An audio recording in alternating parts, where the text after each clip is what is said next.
Hai semuanya, perkenalkan nama saya Tirza Valentina Kriswanti dari kelas 11 MIPA 3, absen 33. Hari ini kita akan belajar tentang perkembangan jalur transportasi dan perdagangan internasional di Indonesia. Pada materi kali ini kita akan membahas tentang dua hal, yaitu sebelum kemerdekaan dan sesudah kemerdekaan. Kita akan membahas satu persatu. Yang pertama yaitu sebelum kemerdekaan, ada masa kerajaan. Ketika Kerajaan Sriwijaya berkuasa pada abad ke-6 sampai 10 Masehi, kerajaan ini berhasil menguasai seluruh jalur perdagangan maritim di Asia Tenggara. Disusul pada abad ke-13 hingga 16 Masehi, Kerajaan Majapahit berhasil melakukan kegiatan ekspor rempah-rempah dengan pelabuhan tersibuk di daerah Bubat dan Canggu.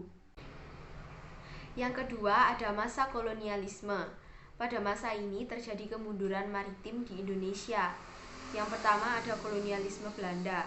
Kolonialisme dan imperialisme Belanda masuk ke Indonesia pada tahun 1595.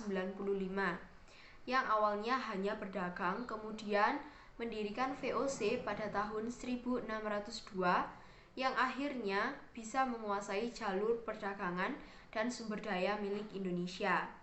Yang kedua ada kependudukan Jepang. Jepang yang pada awalnya mengaku sebagai saudara yang akan membebaskan Indonesia dari jerat kolonialisme Belanda, ternyata sama saja melakukan penjajahan. Pada masa ini, Belanda menyita kapal penting Indonesia dan menjadikan jalur sutra perdagangan internasional di Indonesia menjadi jarang dilalui kapal-kapal asing. Selanjutnya kita akan membahas perkembangan jalur transportasi dan perdagangan internasional di Indonesia setelah kemerdekaan. Yang pertama ada masa Orde Lama. Masa Orde Lama ini terjadi pada kepemimpinan Presiden Insinyur Soekarno. Pada masa ini terjadi penataan kembali jalur maritim. Upaya yang dilakukan untuk penataan kembali kondisi maritim Indonesia melalui dua tahap, yaitu yang pertama pembentukan deklarasi Juanda yang berisikan hukum laut Indonesia dan pentingnya sektor ekonomi maritim.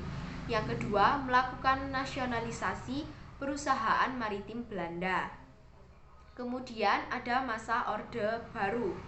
Masa Orde Baru ini dimulai ketika kepemimpinan Presiden Soeharto. Pada masa ini terjadi peralihan pembangunan dari sektor maritim ke sektor darat. Akibat peralihan pembangunan yang dilakukan pada masa ini, maka terjadi kemunduran kembali pada sektor maritim Indonesia. Selanjutnya ada masa reformasi sampai saat ini. Masa reformasi ini dimulai ketika Presiden Soeharto turun jabatan dan digantikan oleh wakilnya, yaitu Bapak B.J. Habibie. Pada masa ini mulai dibangkitkan kembali sektor maritim di Indonesia, karena wilayah Indonesia yang berada pada jalur transportasi perdagangan dunia.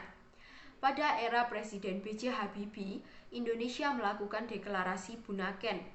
Pada era Presiden Abdurrahman Wahid, mendirikan Departemen Eksplorasi Laut. Pada era Presiden Megawati Soekarno Putri, mengadakan deklarasi maritim Seruan Sunda Kelapa. Pada era Presiden Susilo Bambang Yudhoyono, mengadakan konferensi laut dunia.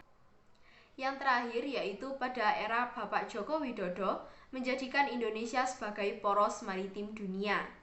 Sekian penjelasan tentang perkembangan jalur transportasi dan perdagangan internasional di Indonesia. Semoga bermanfaat. Terima kasih.